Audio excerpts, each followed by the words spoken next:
एक और महत्वपूर्ण बात बतानी थी। एक फोमो है कुछ लोगों में, वो फोमो दूर करना बहुत जरूरी है। आई दृष्टि एक मैगजीन आती है, जनता उसको फॉलो करती है। घटनासार का कंपाइलेशन आता है, जनता उसको फॉलो करती है ना, और जम के करती। जो पढ़ रहे हो पढ़ते रहो। पर मैं आपको एक साफ बात बताता हूँ, सिर्फ दृष्टि, जो आई दृष्टि जो भी नाम है, या घटनासार, वही नहीं, मार्केट में जितने अच्छे मैगजीन है जिनको लोग फॉलो करते हैं, जो भी चलन में है, हम उन सबको, नज़र है मतलब बिल्कुल बेखबर नहीं हूँ, आत्मुग्ध नहीं हूँ, उन सबको खंगाल रहे हैं, देख रहे हैं। और सालों साल लगातार दो दो तीन तीन अखबार पढ़ने की वजह से जो समझ है कौन सी न्यूज बन सकती है, ऑलरेडी रिसर्च भी कर ही लिया है। उस आधार पे कोई भी महत्वपूर्ण खबर, कोई भी महत्वपूर्ण घटना दुर्घटना, या जो भी एग्जाम के लिए जरूरी है वो छूटेगा नहीं।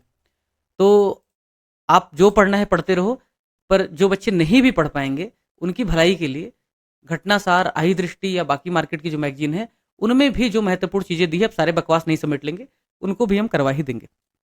इसी लेक्चर सीरीज में वो भी कवर हो जाएगा। ठीक ठीक है, तो फोमो फील करने की जरूरत नहीं, ये बताना था।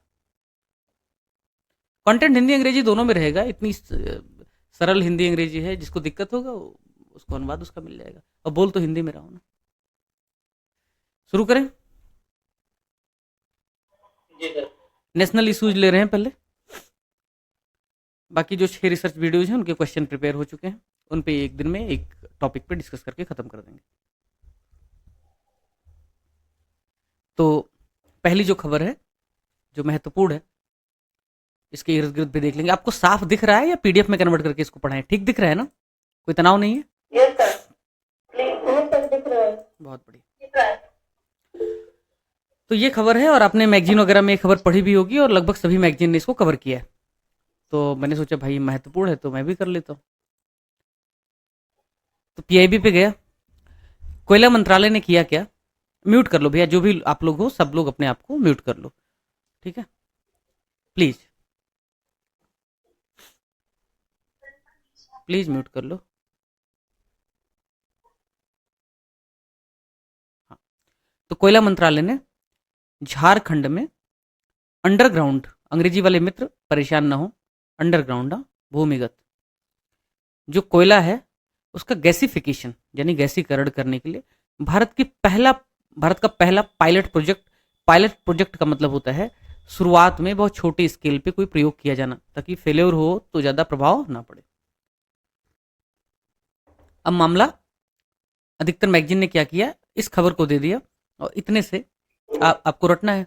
तो आप रटोगे इसको तो आपको भूल जाएगा, कभी नहीं ध्यान आएगा। तो मैंने क्या किया, सोचा कि चलो आधे मिनट में मैं आपको इसकी इर्द गिर्द और थोड़ी सी कॉन्सेप्ट की बातें बताऊंगा। क्यों? क्योंकि जीएस 3 में भी ये बहुत महत्वपूर्ण है। जीएस 3 में पढ़ोगे एनर्जी, एनर्जी में नॉन कन्वेंशनल एनर्जी पढ़ोगे, या जो कन्वेंशनल एनर्जी है किस तरीके से ऑप्टिमम यूटिलाइजेशन कर सकते हैं, भारत की एनर्जी सिक्योरिटी कैसे हम इंश्योर कर सकते हैं। तब वहां पे इसका एग्जाम्पल दे सकते हो कि भाई कोल गैसिफिकेशन करके हम जो सिन गैसेस आयात करते हैं उनका इंपोर्ट हम कम कर पाएंगे। अब इंपोर्ट कैसे कम कर पाएंगे? तो सबसे पहले देखो कोल गैसिफिकेशन होता क्या है। उसके पहले जो मेन न्यूज है कि भाई झारखंड का जो जामताड़ा डिस्ट्रिक्ट है वहां पे ये कोल गैसिफिकेशन का प्लांट लगाया गया है। और कोल गैसिफिकेशन होता क्या है ये समझा देता हूं आपको, तो दोनों तीनों चीजें हो जाएंगी। देखो भैया, ये है मान लो कोयले की खदान। कोयला निकालेंगे नहीं मित्र यहां से। इन सीटू का मतलब होता है, इन मतलब वहीं उसी जगह, एक्स सीटू मतलब बाहर, ठीक। तो इन सीटू का मतलब है उसी जगह, इसी खदान के अंदर क्या करेंगे वो, टेक्नोलॉजी का प्रयोग करते हुए एक हिसाब से कह लो आग लगा देंगे। अगर सरल भाषा में बोलूं, देसी भाषा में, तो आग लगा देंगे। और इसमें से जो गैसें निकलेंगी उसमें कार्बन डाइऑक्साइड होगा, उसमें मीथेन होगा, जो भी कोयले से गैसेस, कोयले में जो भी गैसेस हो सकती हैं। कोयला धरती के गर्भ के अंदर है, तो धरती के नीचे से जो भी गैसेस निकलती हैं वो सब वहां से निकलेगा, और उन गैसेस को कैप्चर कर लिया जाएगा। और मोस्टली इन गैसेस को कहा जाता है सिन गैसेस। और इन गैसेस का प्रयोग इंडस्ट्री में बहुत जम के होता है, बहुत कीमती होता है। तो इससे क्या होगा, ये सब हाइड्रोजन गैसेस, ये कार्बन डाइऑक्साइड, ये सब निकलेंगे। इन सीटू मेथड आपको बता ही दिया, जहां पे कोयले की खदान है वहीं पे आग लगाएंगे, और फिर ये जो सिंथेटिक गैसेस हैं इनको हम जो फर्टिलाइजर्स है या बाकी जो इंडस्ट्रियल यूजेज हैं वहाँ यूज करेंगे। ठीक है, ये हमने आपकी जानकारी के लिए लिख दिया है, बाद में इसे पढ़ लेना। ठीक है, बस इतनी ही काम की चीज़ है। प्रीलिम में इतना पूछा जाएगा, झारखंड का जामताड़ा या कोल गैसिफिकेशन क्या है, ये 2 सवाल बन सकते हैं। बस आजू बाजू में पता होना चाहिए ताकि रटना ना पड़े। मैंने प्रश्न भी आपके लिए बना दिया है। कोल गैसिफिकेशन क्या है, कहाँ शुरू किया गया पहली बार और क्या फायदे। अब बताओ, ये ज़्यादा ठीक है या कंपाइल दे दूं, कंपाइलेशन जो क्वेश्चन नीचे बनाया उसी में आंसर लिख। हाँ बोलो भाई। हाँ, तो कितने लोग फेवर में हैं कि भाई इस तरीके से पढ़ाऊं, या कितने लोग कह रहे हैं मैं 4 ऑप्शन दे दूं और आपको पीडीएफ बांट दूं। जिसको नहीं खाली पीडीएफ वाले बता दो। सर यही सही है सर। बाद में हाँ। लास्ट डेज बचेंगे तब सर यही जो आप पढ़ा रहे हैं यही दे दीजिएगा। नहीं, ये जो पढ़ा रहा हूँ ये पीडीएफ दे दूंगा। यूपीएससी सीएससी 2021 में आया था, इसका यही पीडीएफ उठा के दे दूंगा। लेक्चर ऑलरेडी रिकॉर्डेड है, डबल मेहनत मत कराओ कि फिर मैं क्वेश्चन बना के दे रहा हूँ, फिर मैं वो टाइप भी करवाने के लिए भेज रहा हूँ फिर। सर यही पीडीएफ। हाँ, ये पीडीएफ तो अभी दे देंगे भाई, ये पीडीएफ तो आज ही दे देंगे, उसमें क्या बनाओ मत। हाँ सर क्लास आज 10:30 के पहले शुरू हुई क्या? आपने 10:40 पे देखा, थोड़ा लेट हो गया। नहीं लेट नहीं हो, टाइम पे हो तुम जहां से खड़े हो जाओगे वहीं से लाइन शुरू हो जाएगी, तनाव मत लो। चलो भैया म्यूट कर लो खुद को, शुरू करते। ठीक है, तो ये ध्यान रखना, ये 3 प्रश्न बनने की संभावना है और उसका आंसर ऊपर है। दूसरी खबर मित्र मित्र मित्र मित्र म्यूट कर लो मित्र, कर लो म्यूट। अभी मैंने क्या किया था, एक क्विज दिया था, याद करो क्विज। अरे म्यूट कर लो यार प्लीज। वो कुछ क्या था देखो। अरे म्यूट मत डिस्टर्ब करो यार प्लीज, कर लो, हाथ जोड़ रहा हूं तुम्हारे। ये देखो, आलोक भाई आप म्यूट कर लेना।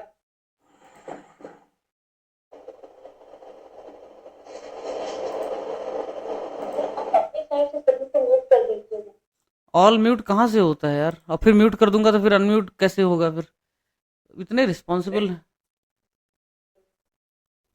उसी में ऑप्शन होता है और म्यूट का, तो आप परमिशन देंगे तब हम लोग बोलता फिर बस में रहना चाहिए, कभी कुछ पूछ सके।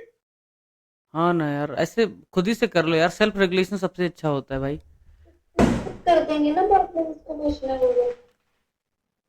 चलो शुरू करते हैं। देखो भैया, ये मैंने कराया था उस दिन, यूपी ने एडवर्टोरियल दिया था, क्या बोलते हैं एडवर्टोरियल, कराया था ना, याद आया। तो जब उस समय कराया था, इसमें कराया था क्या, चीनी वाला, देखो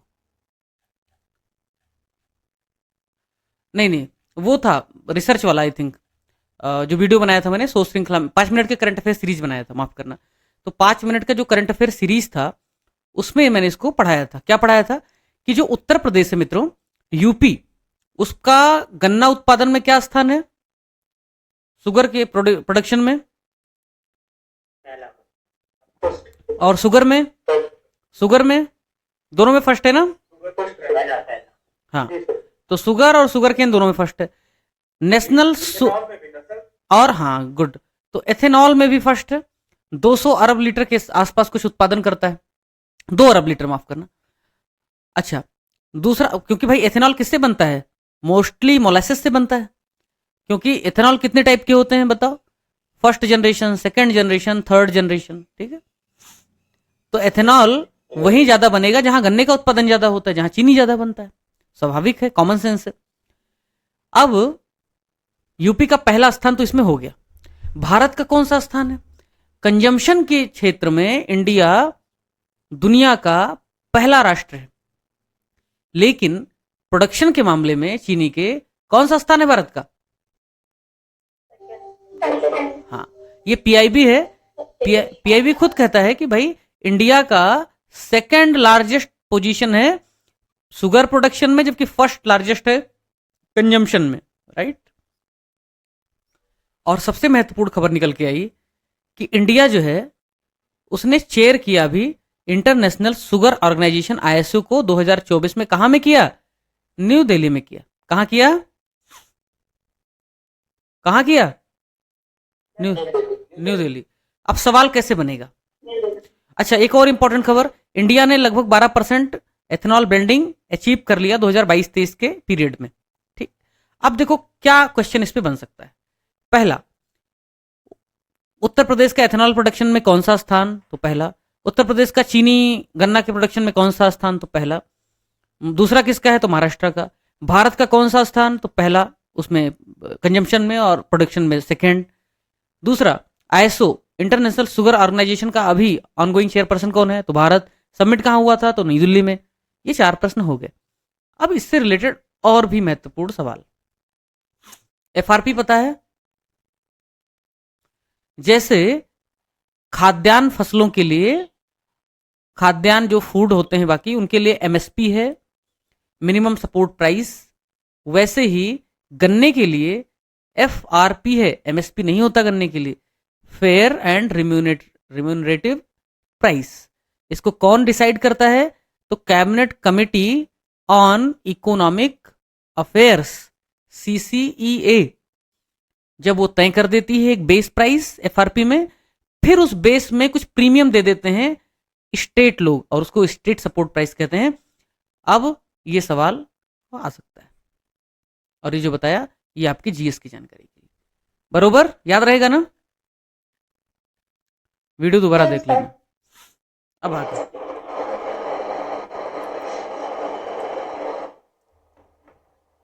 एक और खबर जो मैगजीन ने लगभग सबने कवर किया, बट मिस कर दिया थोड़ा सा उन्होंने। क्या मिस कर दिया?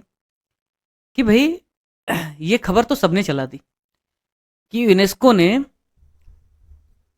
कौन से शहर को, ये खबर नहीं चलाई थी, ये खबर चलाई थी कोझिकोड। पढ़ लिया होगा ना तब तो तुमने सारी मैगजीन। कोझिकोड भारत का पहला लिटरेचर सिटी बना, और डिक्लेयर किसने किया? यूनेस्को ने। यूनेस्को ने कोझिकोड को भारत का पहला लिटरेचर सिटी डिक्लेयर किया। मजे की बात यह है कि अगर मान लो ये सेपरेट क्वेश्चन ना आकर के इसके साथ और एक दो क्वेश्चन मिला दे तो, या जीएस में कोई प्रश्न डाल दे तो मैंने क्या किया, पहले तो इस तरीके से यूनेस्को की जो क्रिएटिव सिटी के नेटवर्क हैं उनमें भारत के कितने शहर शामिल हैं? तो टोटल 8 हैं, ध्यान रखना। दूसरा, किस किस कैटेगरी में कौन कौन शहर है यह भी, और इसके लिए कोई रॉकेट साइंस नहीं है। श्रीनगर जो कश्मीर में है, अपने क्राफ्ट के लिए जाना जाता है, तो वो है। मुंबई फिल्म के लिए है, पूछने की जरूरत नहीं है। हैदराबाद साल 2019 में मिला गैस्ट्रोनॉमी। अब मित्रों गैस्ट्रोनॉमी क्या है?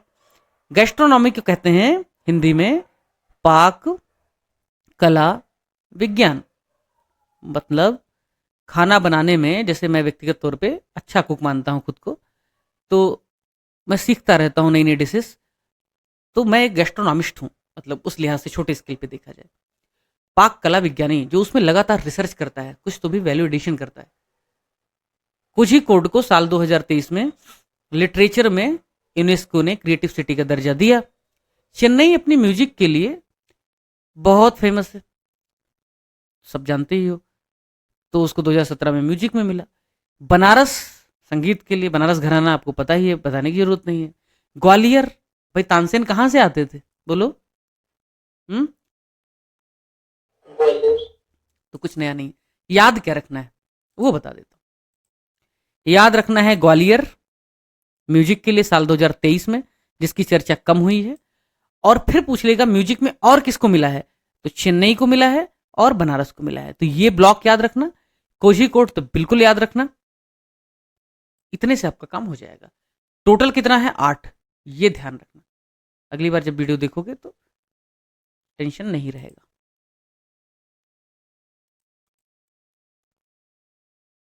ठीक है,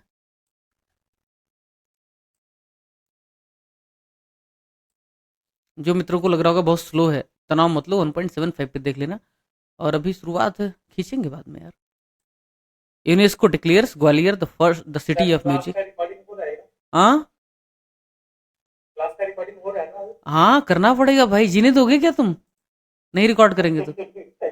हाँ मैं कैसे साहस कर सकता हूँ? हाँ? घुस के मारोगे मैसेज में? अरे पीडीएफ भी मिलेगी। अग्रसेन ये सवाल मत पूछो, ये तुम्हारा राइट है, फंडामेंटल राइट है, ठीक है? Don't worry.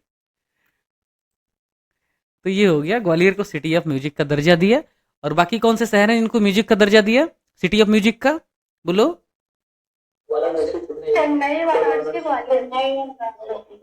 Chennai, Varanasi, Gwalior. Yes.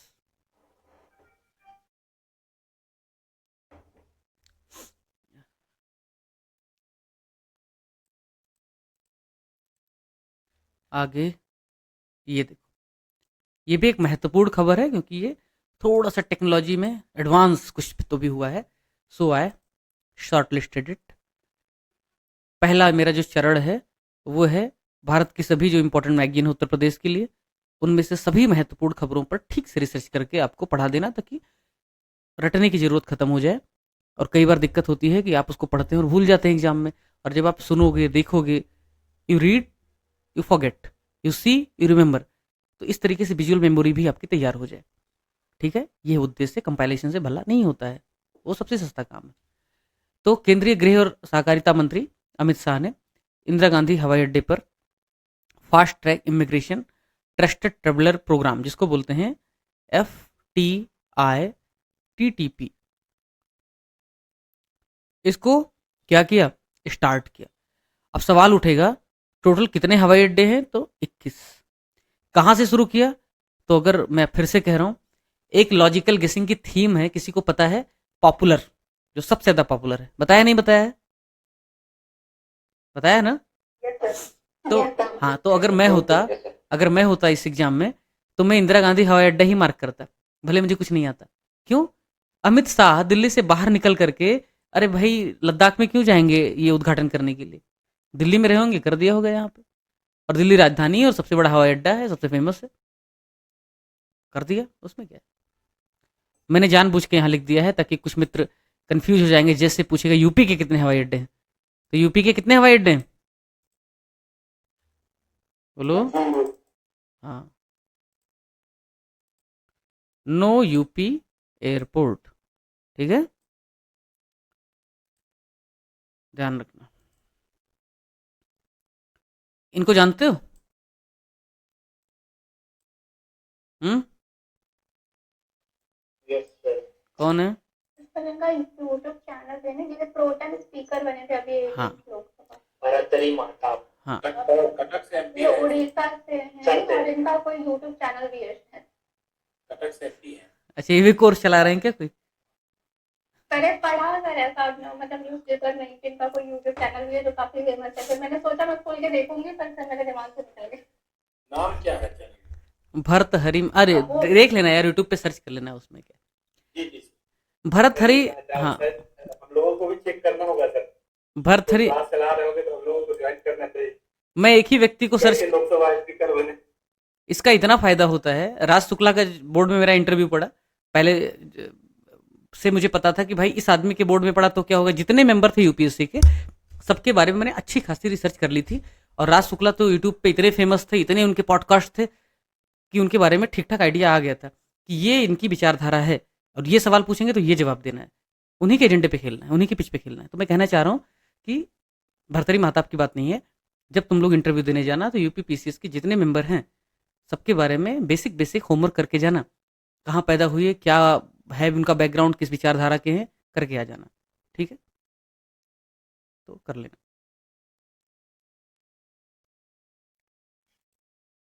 तो ये हो गया। अब 7 बार के लोकसभा सदस्य हैं। सामान्यतः प्रोटेम स्पीकर उसको बनाया जाता है जो सबसे ज़्यादा सीनियर होता है, तो इसलिए इनको बनाया गया, ठीक है। और दूसरा कैसे है कि एक परंपरा रही है कि जो प्रोटेम स्पीकर होता है वो क्या करता है, शपथ दिलवाता है नए मेंबर्स को, स्पीकर का चुनाव हो जाता है, और उसके बाद वो गद्दी छोड़ देता है। तो ये प्रोटेम स्पीकर का काम है, कॉन्स्टिट्यूशनल प्रोविजन है, आप देख लीजिएगा। 18वीं लोकसभा है, ये भी आपको पता है।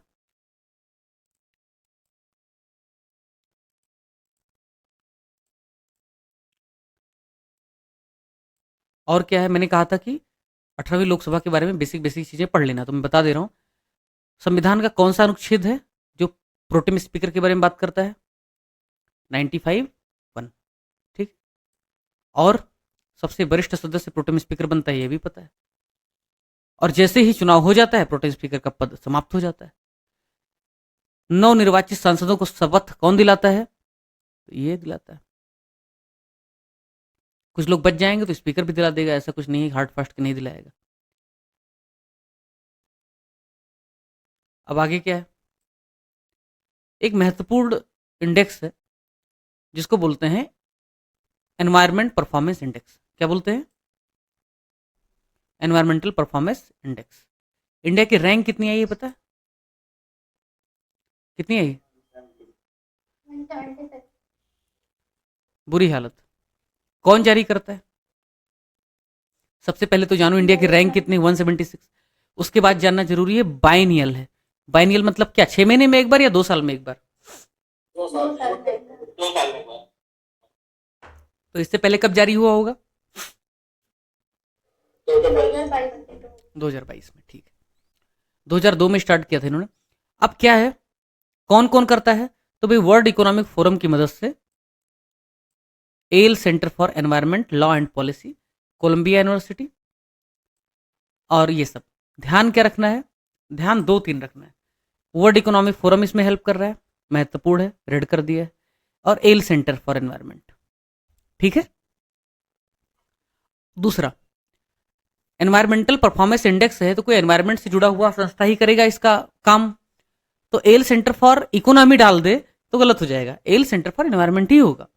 Colombia university centre for international earth science, कोई मेटलर्जी तो है नहीं, अर्थ साइंस है। अर्थ साइंस है तो सामान्य सी बात। इस तरीके से कंफ्यूज करने का अगर प्रयास करे आयोग या पेपर सेटर, तो उसकी औसत बुद्धि सामान्य बुद्धि पे हंसना, तरस खाना कि वो छोटी छोटी गलती कर रहा है। एनवायरमेंट से जुड़ा मसला है तो एनवायरमेंट ही होगा। रैंक किसका क्या है? सामान्यतः भारत का रैंक ही पूछा जाता है, पर मान लो पूछ ले टॉप 3 कौन है, तो बताओ मुझे एनवायरमेंट के मामले में कौन लोग ऊपर रहेंगे? कॉमन सेंस लॉजिकल गेसिंग की बात कर रहा हूं। जिन लोगों को ये, मैं फिर से एक बार रिपीट कर रहा हूं, जिन लोगों को ये स्लो लग रहा होगा सेशन, वो जा सकते हैं और बाद में रिकॉर्डिंग सुन लेना 1.75 पे। क्यों? क्योंकि मेरा उद्देश्य यह नहीं है कि मैं फटाफट फटाफट सब खत्म करा दूं। मेरा उद्देश्य है करंट अफेयर जो 30 प्रश्न आने वाले हैं लगभग, एक ही बार में आपका तैयार हो जाए। दोबारा एक बार देख लो खाली बस, या पीडीएफ देख लो, काम हो जाए। मैं बिल्कुल नहीं चाहता हूं कि आपको ऐसे कुछ ना समझ में आया खत्म कर दूं, तो ठीक से ही पढ़ाऊंगा। रोज ही होने वाला है सब। जो डेवलप्ड कंट्रीज हैं, जो ज़्यादा इकोनॉमिक अचीवमेंट हासिल कर चुके हैं, वो लोग एनवायरनमेंट पे ध्यान दे पाएंगे। भारत में गरीबी है, उपले से खाना अब भी कुछ लोग बनाते होंगे, तो वो एनवायरनमेंट पे ध्यान नहीं दे पाएंगे। सारी चीज़ें हाइजीन से लेकर के एनवायरनमेंट तक सब बड़े लोगों का काम है। इसीलिए poverty is the worst polluter. Poverty सबसे ज़्यादा पोल्यूशन फैलाता है। ओपन डिफिकेशन पॉवर्टी की वजह से होते हैं। किसी को शौक लगता है क्या कि बाहर खेतों में जाएगा? हाँ, शौक लगता होगा स्त्री 2 में किसी को, बट अदरवाइज सामान्य लोगों को शौक नहीं लगता है। ठीक है ना, तो ऐसा है। तो एस्टोनिया हो गया पहला, लग्जमबर्ग दूसरा, जर्मनी तीसरा। मैं आपको सलाह देता हूं कि पिछले साल का भी आप रैंक देख लेना। क्या सर लास्ट रैंक था इंडिया का? नहीं, पिछले साल का भी इंडिया का रैंक, और ये टॉप 3 भी, क्योंकि 2020 में ऐसा सवाल है। भारत का रैंक लास्ट नहीं है मित्र। भारत का रैंक है 176, उसके बाद है म्यांमार, उसके बाद है लाओस, फिर पाकिस्तान, फिर वियतनाम। मैं फिर से कह रहा हूँ, एक्सट्रीम कुछ भी सच नहीं होता है। इंडिया लास्ट में होगा इसकी संभावना बहुत कम। कुछ तो लोग बुरे होंगे। 2022 में लास्ट में था। अच्छा ओके, 22 में था, लेकिन फिर भी अगर 10 बार इस तरीके से पूछे तो 10 बार मैं बोलूंगा कि इंडिया लास्ट नहीं हो सकता, और 10 बार अगर बोले इंडिया फर्स्ट है तो मैं बोलूंगा इंडिया फर्स्ट नहीं हो सकता। यही होता है। नालंदा यूनिवर्सिटी के बारे में, क्योंकि भाई प्राइम मिनिस्टर गए थे, सब सारे बड़े बड़े लोग जुटे थे, तो इसलिए इंपॉर्टेंट है इसके बारे में पढ़ना। इंपॉर्टेंट जीएस के नजरिए से भी इंपॉर्टेंट है, क्योंकि एग्जामिनर को लगेगा करंट में नहीं पूछते, चलो जीएस में मजे ले लेते हैं। तो कैसे मजे लेगा आप? बिहार में है, लेकिन कहाँ है? राजगीर में। दूसरा, भाई बौद्ध मठ वहीं पास में है, तो नालंदा वाला पुराना वाला तो वो राजगीर में बना दिया। किसने बनवाया था? तो गुप्त वंश के एक राजा थे, कुमारगुप्त फर्स्ट थे ना सर, है ना? Yes sir. तो ये कुमारगुप्त फर्स्ट है एक्चुअली। तो कुमारगुप्त फर्स्ट ने, जिनको शक्रादित्य भी कहा जाता था, क्यों? क्योंकि शकों का विनाश किया था, इसलिए शक्रादित्य थे क्या? बोलो। यस। हाँ, तो ध्यान रखना, जीएस पे भी नजर रखा करो। और जो लोग बीपीएससी पढ़ना चाह रहे हैं, ध्यान रखना ये सवाल बहुत महत्वपूर्ण है। और बीपीएससी में एंशियंट हिस्ट्री का हिस्सा बड़ा है। क्यों? क्योंकि एंशियंट हिस्ट्री में बिहार बहुत गौरवशाली था, तो इसलिए सवाल पूछता है। 5th सेंचुरी में बनाया था, और क्या, नालंदा विश्वविद्यालय बनाया था कुमारगुप्त ने। इसी कुमारगुप्त के बाद स्कंदगुप्त आता है। कुमारगुप्त की मृत्यु के बाद स्कंदगुप्त, जिसने नाटक पढ़ा होगा वो जानता होगा। बख्तियार जो ये थे 1193 में, कुतुबुद्दीन ऐबक उनका जो सेनापति था बख्तियार खिलजी, उसने नष्ट कर दिया था। किसने पहली बार इसकी खोज की? तो अलेक्जेंडर कनिंघम ने इसको पहचाना और इसको रिवाइव किया। एक सबसे महत्वपूर्ण बात जो चर्चा में बहुत ज्यादा थी इसके बारे में, कि ये नेट जीरो है। नेट जीरो का मतलब ये है मित्रों कि जो कार्बन एमिशन है, क्या वो जीरो है यहाँ पे? No sir. हाँ, एक्चुअली जितना एमिशन है उतना एब्जॉर्प्शन है। ग्रीन टेक्नोलॉजी का यूज किया गया है, इसकी वजह से जो नेट, सिक्वेस्टर हो जाएगा हाँ सर, सिक्वेस्ट्रेशन का वो हो जाएगा जितना भी एमिशन होगा। सेक्वेस्ट्रेशन एक टेक्नोलॉजी है, उसके अलावा 50 चीजें हैं। कार्बन सेक्वेस्ट्रेशन एक टेक्नोलॉजी है, पर एकमात्र टेक्नोलॉजी नहीं है। और भी 50 चीजें हैं, जैसे कि जो उन्होंने घर बनाया होगा या रूम बनाए होंगे, उसमें एसी की जरूरत नहीं रही होगी, कम होगी। इस तरीके से उन्होंने बिल्डिंग डिजाइन की होगी, टेम्परेचर मेंटेन रहता होगा, है ना। 50 चीजें हैं भाई उसमें। खाना बनाने की, या जो उनका मेस है उसमें किस तरीके से कौन सा फ्यूल यूज कर रहे हैं, वो भी है। ठीक है, तो उसके डिटेल में फ्लाई ऐश ब्रेक होगा, हाँ? फ्लाई ऐश ब्रेक होगा शायद, इसलिए net zero. Yoga day mute कर लो मेरे भाई, जिसका भी चल रहा है। योगा डे भी महत्वपूर्ण है। कब योगा डे पहली बार अनाउंस किया गया था बताओ? 2015 में। 2014 2014 में अनाउंस किया गया। 2015 में सेलिब्रेट हुआ था ना ये सबसे पहले। 10वां था सर, 10वां था 2014। 2014 में अनाउंस किया था, और पहला कब हुआ था सेलिब्रेट? 2015 में। एक सवाल पूछता हूँ, भारत आजाद कब हुआ? 21 जून 2015 को पहली बार सेलिब्रेट हुआ हाँ, था हाँ। सूर्य यस सर। हाँ, अंकिता बोल रही तो सही होगा। मैं कह रहा हूँ कि भारत आजाद कब हुआ था?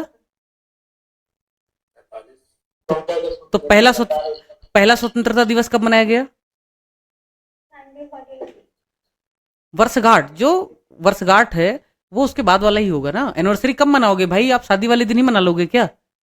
मैरिड लोगों से पूछ लेना, उसके बाद वाला होता है ना। तो योगा डे मनाया गया 2024 में 21 जून को। थीम क्या था मित्रों? थीम बहुत महत्वपूर्ण है। Yoga for society. स्वयं के लिए और समाज के लिए। किसके लिए? स्वयं के लिए और समाज के लिए। याद रहेगा, ध्यान रहेगा। Yes sir. इतने आसान करंट आते हैं, फिर क्यों नहीं कर पाते हो तुम लोग?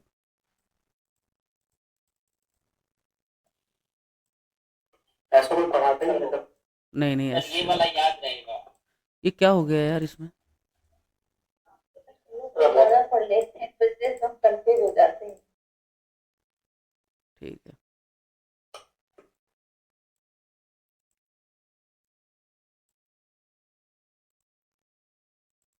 ठीक है भैया, कुछ बेसिक चीजें हैं देख लो। जैसे भारत में जो योग दिवस मनाया गया वो कहाँ मनाया गया? ये 10वां था, ये तो पता ही है, क्योंकि मैंने बता दिया कैसे मनाया जाएगा। एग्जाम में कंफ्यूज होना, 9वां था कि 10वां था कि 11वां था, तो सोचना 14 में लॉन्च हुआ तो उसके बाद वाला जो होगा वो पहला होगा, तो जोड़ लो कैसे होगा, है ना। ऐसे ही स्वयं और समाज के लिए है ही। और पहला जो था वो महत्वपूर्ण है, पूछ सकता है। पहले की थीम क्या थी? सद्भाव, योगा फॉर पीस। सद्भाव और शांति के लिए। और ये श्रीनगर में मोदी जी गए थे मनाने के लिए, तो इसलिए इंपॉर्टेंट हो जाता है कि मोदी जी ने कहाँ सेलिब्रेट किया भारत का योगा दिवस। तो कहाँ किया? जम्मू कश्मीर। जम्मू कश्मीर। हाँ, श्रीनगर गए थे। PM Modi to lead 10th international yoga day celebrations in Kashmir. Srinagar. तो महत्वपूर्ण।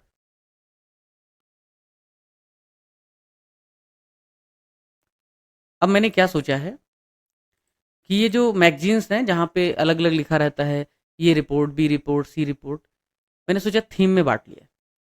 वर्ल्ड इकोनॉमिक फोरम की रिपोर्ट बहुत परेशान करती है, हर साल आती है। उसको मैंने एक थीम दे दिया है, उसका सारा एक जगह करवा देंगे, बाकी इंटरनेशनल का एक जगह करवा देंगे। भारत भारत की जो महत्वपूर्ण रिपोर्ट है उसको एक जगह करा देंगे। और जो इंडेक्स और रिपोर्ट वाला जो मेरा वीडियो है ना, शोध श्रृंखला वाला, देखा है ना आप सबने, है ना? Yes sir. तो उसमें क्या है, एक तो नेशनल जो रिपोर्ट्स हैं वो, और दूसरा इंटरनेशनल है। दो मैंने बांटा है। नेशनल वाला लगभग सारा करा दिया है, स्पेशली नीति आयोग जो जारी करता है। मुझे लग रहा है वहीं देख लोगे तो काम हो जाएगा। अब मैं दोबारा नीति आयोग की रिपोर्ट कराऊंगा तो गधा मजदूरी होगी, है नहीं?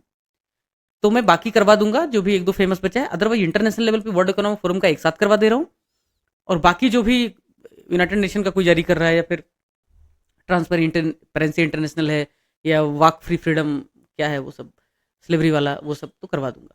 ठीक है, तनाव मत, एक ही जगह हो जाएगा, बार बार नहीं पढ़ना है। तो वर्ल्ड इकोनॉमिक फोरम कौन कौन सी रिपोर्ट जारी करता है, ये भी सवाल आ सकता है। Which of the following report is not published by world economic forum? तो भाई देखो, एनर्जी ट्रांजिशन इंडेक्स कौन जारी करता है? World economic forum. Global competitiveness index report कौन जारी करता है? Economic forum. Global IT report WEF है, साथ में इनकी मदद ले रहा है। Global gender gap report, of course. Global risk report, WEF। Global travel और टूरिज्म रिपोर्ट, ये महत्वपूर्ण हो चला है आजकल, ध्यान रखना। ठीक है, देखो भैया, ग्लोबल एनर्जी ट्रांजिशन इंडेक्स में देखो, एक सवाल का मुझे जवाब दो। एनवायरमेंटल परफॉर्मेंस इंडेक्स पे सवाल मैंने तुमसे पूछा था, अच्छा परफॉर्मेंस किसका होगा एनवायरमेंटल परफॉर्मेंस इंडेक्स का? डेवलप कंट्री का होगा? होगा नहीं होगा? होगा। ऐसे ही जो एनर्जी ट्रांजिशन है, जिसके पास ज्यादा पैसा होगा वो ग्रीन टेक्नोलॉजी, क्लीन टेक्नोलॉजी लाएगा, या गरीब आदमी लाएगा? जिसके पास ज्यादा पैसा है वो लाएगा ना। भारत कितने साल से कह रहा है यूरोपियन कंट्रीज से कि हमें भाई ग्रीन टेक्नोलॉजी दे दो, क्लीन टेक्नोलॉजी दे दो, पर नहीं दे रहे हैं। अभी जर्मनी के साथ कुछ साल पहले हमारा एक मेमोरेंडम ऑफ अंडरस्टैंडिंग साइन हुआ है, कुछ तो भी वो क्लीन टेक्नोलॉजी देने वाले हैं। पेरिस क्लाइमेट समिट में भी ये समझौता हुआ था कि टेक्नोलॉजी आप दोगे। मैं कहना चाह रहा हूं कि एनर्जी ट्रांजिशन ज्यादा उनका होगा जिनके पास पैसा है, जिनके पास टेक्नोलॉजी है। भारत के पास मुश्किल से होगा। Coal gasification is a kind of energy transition, कि आप हर चीज इंपोर्ट नहीं कर रहे हो, बल्कि जो कोयला है उसको मल्टीपर्पज चीजों के लिए यूज कर रहे हो। एक आपने पढ़ा होगा फ्लू गैस, हाइड्रोजन सेल जो एनर्जी है, उसके अलावा कोल वॉशिंग, ये सब चीजें क्या हैं? ये सब क्लीन टेक्नोलॉजी की तरफ, एनर्जी ट्रांजिशन की तरफ एक हिसाब से डेवलप की गई टेक्नोलॉजीज हैं।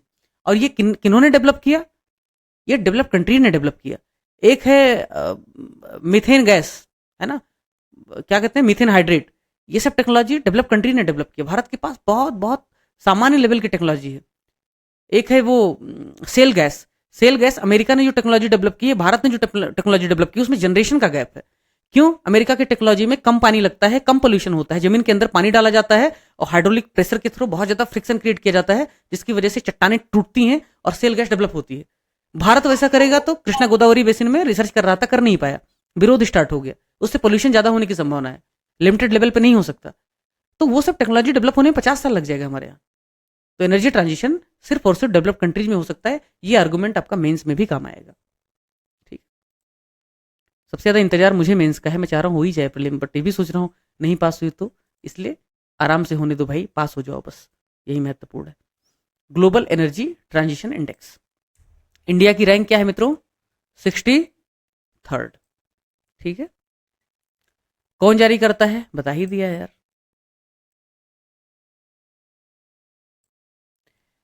European countries lead the world economic forum energy transition index. बताया था ना, ये कोई रॉकेट साइंस नहीं है, समझा दिया इसके पीछे का कारण। मैगजीन पढ़ोगे तो देखोगे हाँ यूरोपियन कंट्री लीड कर रही है। क्यों लीड कर रही है पता होना चाहिए। स्वीडन टॉप पे है, और उसके बाद डेनमार्क, उसके बाद फिनलैंड, फिर स्विट्जरलैंड, फ्रांस भी। अगला है मित्रों ग्लोबल रिस्क रिपोर्ट। क्या है अगला? Global risk report. क्या है इसमें? रिस्क मतलब किस प्रकार का? सबसे ज्यादा रिस्क बताओ क्या है?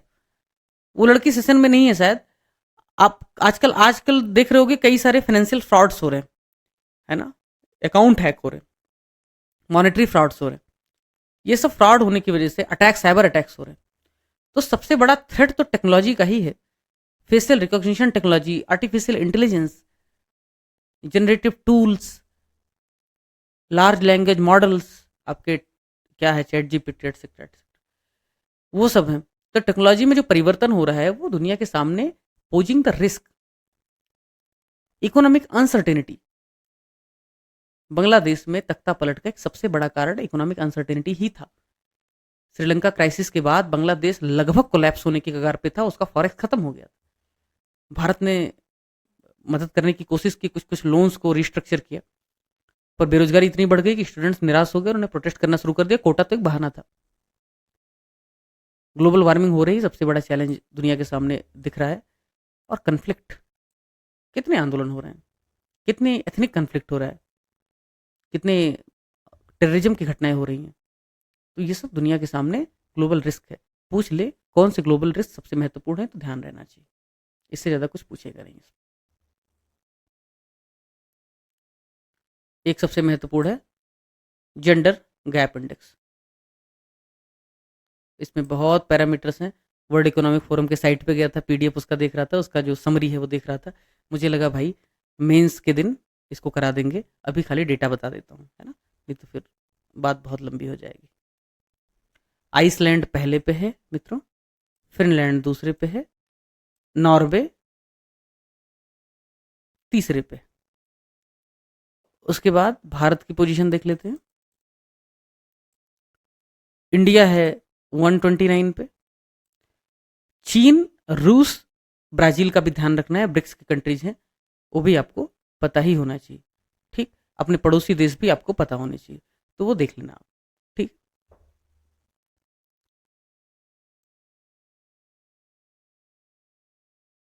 ठीक है। तो मुझे